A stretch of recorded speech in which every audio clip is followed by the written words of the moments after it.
جی سر جی السلام علیکم ورحمۃ اللہ وبرکاتہ۔ بسم اللہ الرحمن الرحیم۔ پہلے بات چل رہی تھی حقوق کی، حقوق العباد کی، تو ہم اولاد کے حقوق پر بات کر رہے تھے۔ قرآن مجید کی آیت ہے یا ایھا الذین آمنوا قوا انفسکم واہلیکم نارا۔ اس آیت کا مفہوم ہے اے ایمان والو، اپنے آپ کو اور اپنے گھر والوں کو اہلیکم نارا، آگ سے بچاؤ۔ اب دیکھیں اولاد کے حقوق والدین پر فرض ہے کہ ان کی اچھی تعلیم و تربیت کرنا اور ان کو اچھی پرورش ان کی کرنا، یہ والدین پر فرض ہے۔ اور پہلی تربیت جو ہم نے ان کی کرنی ہوتی ہے وہ اسلام کے مطابق صحیح معنوں میں ہم نے پہلا ان کا حق یہ ادا کرنا ہے کہ قرآن مجید کی تعلیم دے دیں۔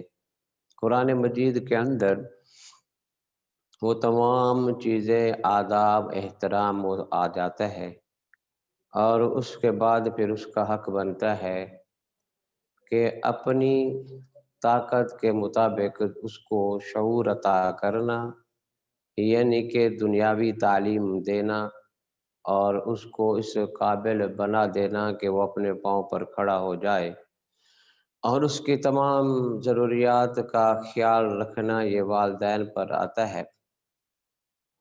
اور اس کے بعد جب وہ اپنی تعلیم کو مکمل کر لے، پھر حق بنتا ہے کہ اس بچے کی صحیح معنوں میں خاندان کے اندر عقد نکاح کر دینا، یہ والدین پر فرض ہوتا ہے۔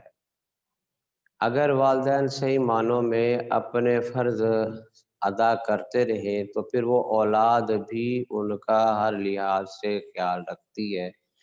جس طرح قرآن مجید میں اللہ نے حکم دیا ہے وَبِالْوَالِدَيْنِ احسانا، تو پھر وہ انسان اپنے والدین کے ساتھ حسن سلوک سے پیش آتا ہے۔ اگر ہم نے دیکھا ہے اس کے برعکس کیا جائے، اگر والدین اپنی اولاد کی پرورش کی بجائے اپنا آرام اور سکون کو ترجیح دیں گے تو آخری عمر میں اولاد بھی والدین کو بے سہارا چھوڑ دیتی ہے۔ ہم نے بہت سے ایسے واقعات دیکھے ہیں، سنے بھی ہیں، اور اس سے معلوم ہوتا ہے کہ صحیح معنوں میں ہم نے اپنی اولاد کی پرورش کر دی تو سمجھے ہم نے اپنا فرض ادا کر دیا۔ اسی طرح حقوق بہت سی ہیں، یعنی کہ حقوق کے بارے میں آتا ہے کہ اپنی اولاد کی صحیح معنوں میں پرورش کر دینا، اور یہ ان کے لیے صدقہ جاریہ بھی ہے۔ اب جب وہ اچھے کام کرے گی صدقہ جاریہ بنے گی، اور یہ صدقہ جاریہ بڑھتا ہے، کبھی کم نہیں ہوتا۔ جس طرح ہم اپنی اولاد کی پرورش کر جائیں گے اسی طرح وہ اپنی اولاد کی پرورش کرتے جائیں گے، یہ کام بڑھتا جائے گا۔ اب اسی طرح اگر وہ والدین جو اولاد کی پرواہ نہیں کرتے اور ان کا خیال نہیں رکھتے، ان کو اچھی اور بری خبر کے بارے میں نہیں بتاتے، جس طرح دیکھیں یا ایھا الذین آمنو کے اس آیت کے مفہوم کے مطابق کہ اگر والدین ان کو صحیح بات اور غلط بات میں تمیز کے بارے میں نہیں بتاتے تو یہ مجرم ہو جاتے ہیں۔ اسی طرح آپ علیہ الصلوۃ والسلام کی حدیث مبارکہ ہے کہ جیسے ہی والدین مسجد میں جائیں نماز ادا کرنے کے لیے تو اپنی اولاد کو بھی ساتھ لے جائے، اور اس کے بارے میں آتا ہے کہ پھر جب وہ 7 سال کی عمر کا ہو جائے تو اس کو نماز کا حکم کرے، اور اسی طرح 3 سال تک اس کو نماز کا کہتے رہیں۔ پھر حکم آتا ہے کہ جب وہ 3 سال کہتے رہے اور اس کو ساتھ لے کر جاتے رہے، اس کی عادت بن جاتی ہے۔ پھر آپ علیہ الصلوۃ والسلام نے فرمایا کہ جب وہ 10 سال کا ہو جائے تو اگر وہ نماز نہیں پڑھتا تو اس کے ساتھ سختی کرو۔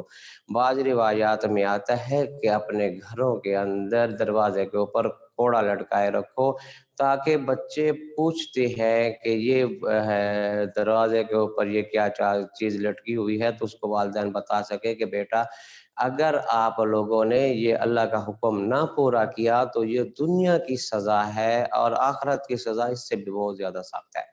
تو اسی طرح کون سے سمجھدار والدین ہوں گے مثال کے طور پر کہ اگر آگ جل رہی ہو اور بیٹا دیکھے جو چمکتی ہوئی چیز ہے اس کی طرف زیادہ دوڑتا ہے، تو وہ آگ کی طرف جا رہا ہو اور باپ بیٹھ کے اس کو کہتا رہے کہ بیٹا رک جا، یہ آگ ہے نقصان دے گی، تو یہ اس کو کم عقل ہی کہا جائے گا۔ لیکن والدین جو سمجھدار والدین ہیں اس کو دوڑ کر اس بچے کو اس آگ کے قریب نہیں جانے دیں گے۔ یہی مثال ہے کہ اگر ہم نے دنیا میں ان کی صحیح تربیت نہیں کی تو ہم نے ان کو آگ کے اندر جھونک دیا۔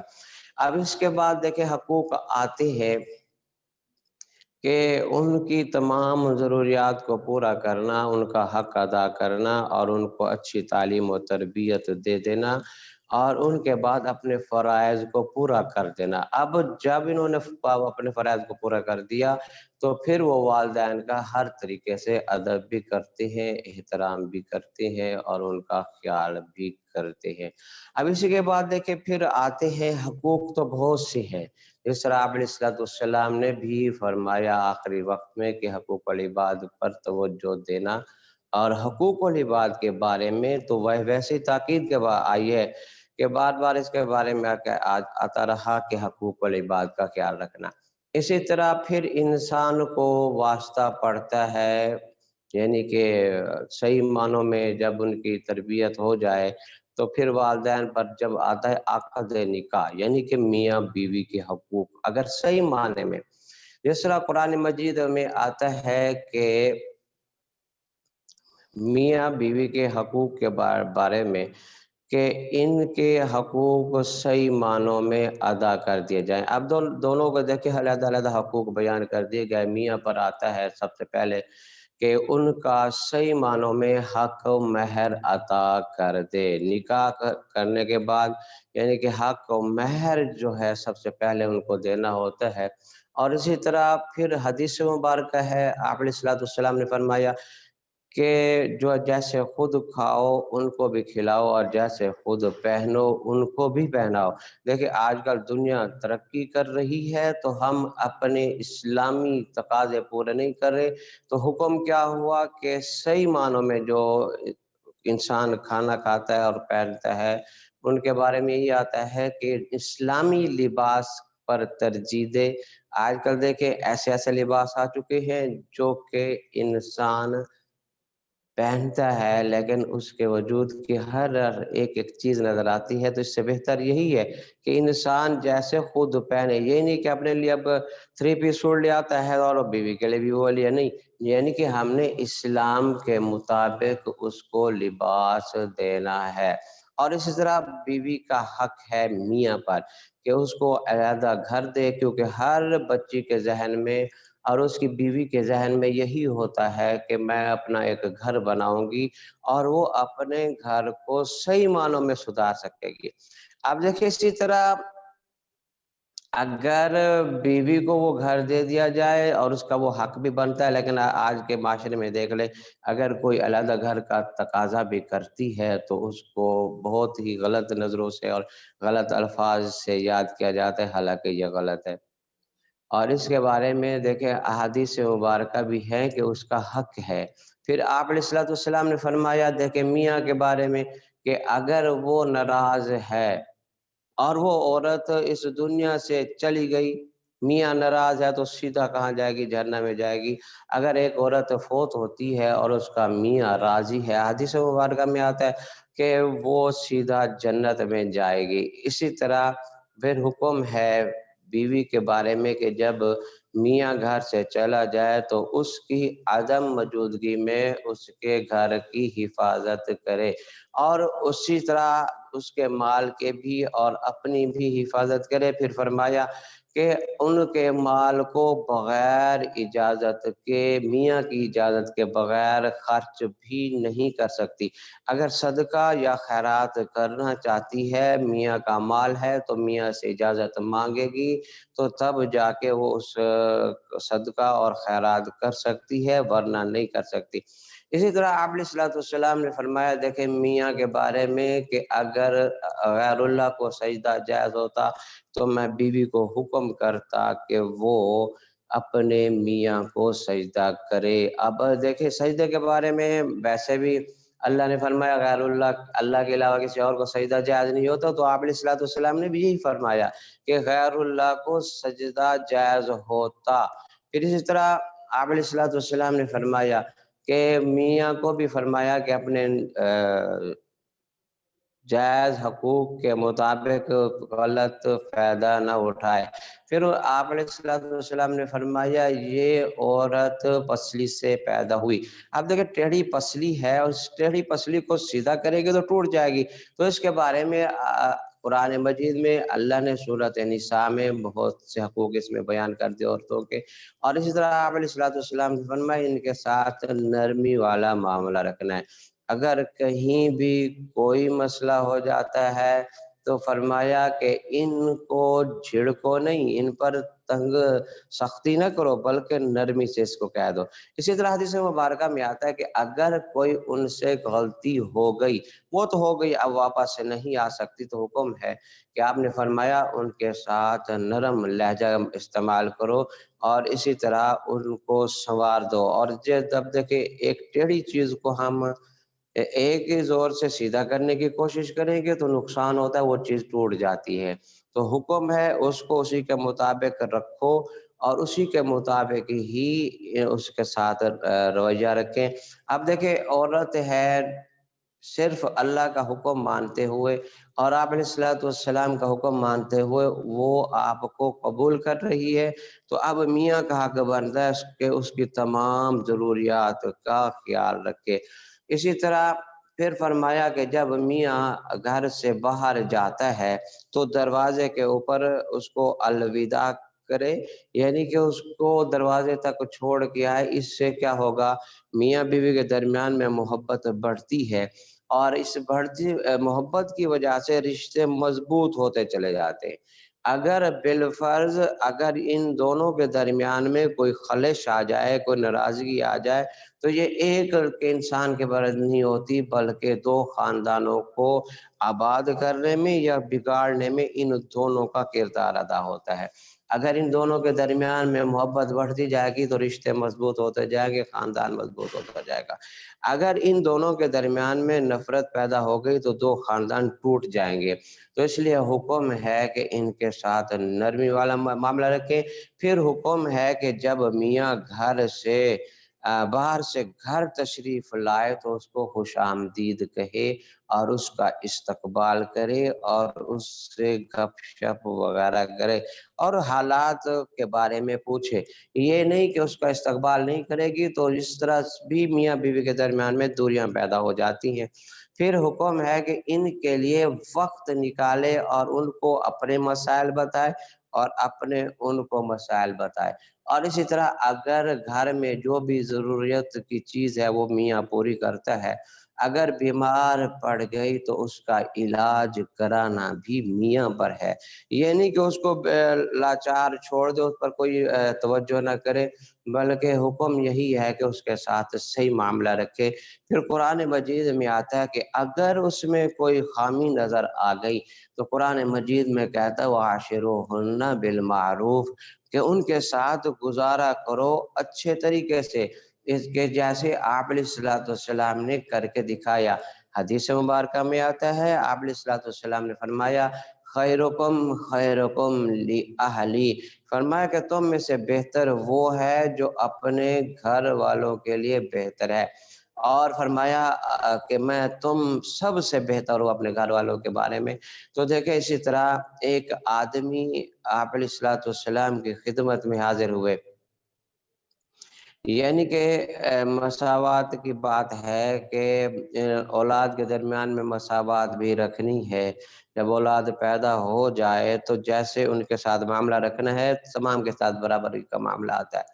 اور اسی طرح جس انسان کو میاں پسند نہیں کرتے، حقوق کے بارے میں آتا ہے کہ جیسے میاں ان کو پسند نہیں کرتا تو وہ بھی اس کو ناپسند کرے. جو چیز میاں نہیں پسند کرتا تو بیوی کا حق بنتا ہے کہ میاں کے مزاج کے مطابق اس کے گھر کے معاملات طے کرے اور اسی طرح زندگی بسر کرے.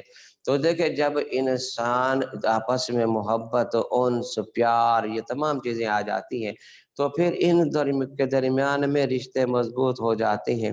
اور واقعی جب گھر میں بچے پھول جیسے بچے پیدا ہو جاتے ہیں تو پھر واقعی گھر جنت نظر آتا ہے. اگر ان کے درمیان میں اختلاف پیدا ہو جائے تو پھر طریقہ بھی آپ علیہ الصلوۃ والسلام نے بتا دیا کہ ان دونوں میاں بیوی کے درمیان میں ہو جاتا ہے اختلاف. ایسا کوئی مسئلہ نہیں ہے کہ اگر ایک دوسرے کے مزاج سے واقف ہو گئے تو پھر ان دونوں کے درمیان میں محبت بڑھتی جاتی ہے. کبھی ہو جاتا ہے کہ مزاج کے مطابق بات نہیں ہوتی تو میاں تھکاوٹ کی وجہ سے، کام زیادہ کرنے کی وجہ سے غصے میں آ جاتے ہیں. تو اس لیے بیوی کا حق بنتا ہے کہ ان کے مزاج کے مطابق ان سے گفتگو کرے. لیکن آج کل جو رواج چل رہا ہے، اللہ معاف کرے، ہم نے قرآن اور حدیث کو ایک طرف رکھ دیا، اپنی مرضی کی زندگی بسر کرنے کی کوشش کرتے ہیں جو کہ اسلام کے خلاف ہے. جب اسلام کے خلاف ہم چلیں گے تو کہیں بھی ہمیں ترقی اور سکون حاصل نہیں ہوگا. یاد رکھنا ہے کہ میاں بیوی کے ان حقوق پر اگر وہ صحیح معنوں میں عمل کرتے رہیں تو کبھی ان کے تعلقات میں بگاڑ پیدا نہیں ہوتا. اگر بگاڑ پیدا ہو بھی جائے تو 3 طریقے بتا دیے گئے کہ ایک نمبر 1 کہ ان کے سامنے کبھی یعنی اگر میاں کے خلاف بات کر دی، میاں ناراض ہو گئے تو حکم ہے بیوی کہنا نہیں مان رہی. جب تک بیوی کہنا نہیں مانے گی تو وہ اسی جتنا بھی وقت گزرتا جائے گا وہ فرشتے اس کی نافرمانی کے، میاں کی نافرمانی میں لکھتے جائیں گے یہ کہ گناہ گار ہے، جب تک کہ میاں کو یہ راضی نہیں کرے گی. اب دیکھیں پھر بھی نہیں سمجھے تو آپ علیہ الصلوۃ والسلام کی حدیث مبارکہ کہ ان سے بستر میں علیحدگی کر لو. اگر سمجھدار ہے، پڑھی لکھی ہے تو وہ سمجھ جائے گی میاں ناراض ہے، اس کو میں نے کیسے راضی کرنا ہے. تو دیکھیں اگر ہم ایک دوسرے کو کے حقوق کو صحیح معنوں میں ادا کرتے رہیں تو یہ ہو ہی نہیں سکتا کہ ان کے درمیان میں کوئی اختلاف پیدا ہو. اور اگر اکثر لڑائیاں اسی جھگڑے وغیرہ اسی وجہ سے ہو جاتے ہیں کہ ہم ایک دوسرے کے حقوق نہیں جانتے. تو کوشش کرنی ہے ان حقوق کو یاد کرنے کی تاکہ صحیح معنوں میں آپ محنت کریں. اور یہ وقت بہت کم ہے، یہ حقوق ہم نے پہلے بھی پڑھے ہوئے ہیں تفصیل کے ساتھ، تو کوشش کرنی ہے کہ ہم ان کو صحیح معنوں میں یاد بھی کریں اور اس پر توجہ بھی دیں. ٹیسٹ بھی ہوں گے، آپ نے ٹیسٹ بھی صحیح معنوں میں دینی ہے اور صحیح معنوں میں اس ٹیسٹ کو یاد کر کے لکھنا بھی ہے. اور جو بھی مسئلہ ہو آپ ہم سے پھر پوچھ سکتے ہیں. جو سوال یا کوئی حدیث سمجھ نہیں آتی آپ کا حق بنتا ہے کہ آپ ہم سے سوال کر سکتے ہیں. تو یہ آج میاں بیوی کے حقوق ہو گئے، پھر اس کے بعد والے اساتذہ کرام کے حقوق ہے وہ بھی آپ لوگوں نے صحیح معنوں میں سمجھنا ہے. تو کوشش کرنی ہے کہ کہیں آپ وقت ضائع نہ کریں اور اپنے اس وقت کو قیمتی بنائیں کہ میں نے کیسے اس وقت کو گزارنا ہے.